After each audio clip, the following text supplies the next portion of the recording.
nga pala si Chief Joel. So yan, nandito tayo ngayon sa Autokid Service Care. So ngayong umaga, topic natin is yung wing band. So paano ba natin siya ma-maintain? Paano ba natin mapapanatili na in good condition yung hydraulics niya, tsaka yung mga hydraulic boom. So yan, panoorin natin itong video na to para kahit pa paano makatulong kami sa inyo. So tara!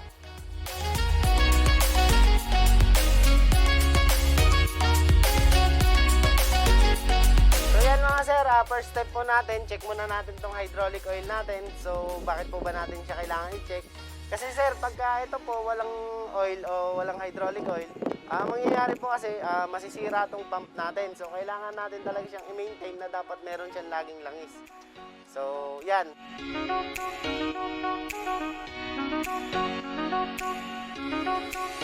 So yan mga sir, second step naman po natin, itong mga safety lock ng wing band. So yan, isa lang po dito ang makaligtaan natin na hindi mabuksan ng maayos.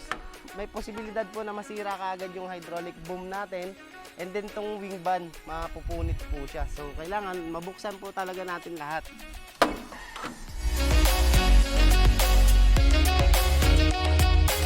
So yan mga sir, third step po natin, bago po natin gamitin tong operation ng wing band, so make sure po natin na umaandar muna yung engine para po mas maiwasan natin yung pag-malfunction ng hydraulic pumps natin and pagkalobat ng baterya. So tara, start po muna natin.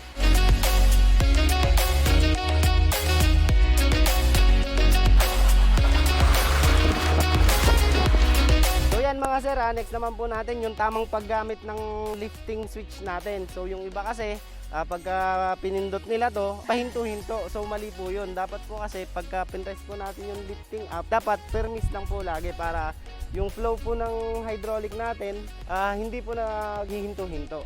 Yan, pagka nataas naman natin siya sir, wag po natin siyang ihahap na open. Mas maganda po kung naka full open po siya, para po dun sa hydraulic boom natin, hindi naman po siya stress out. Hindi siya mapersa o hindi po hirap yung hydraulic boom natin.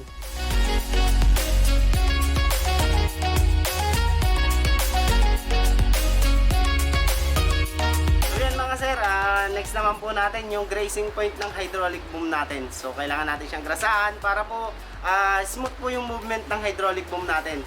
So tara!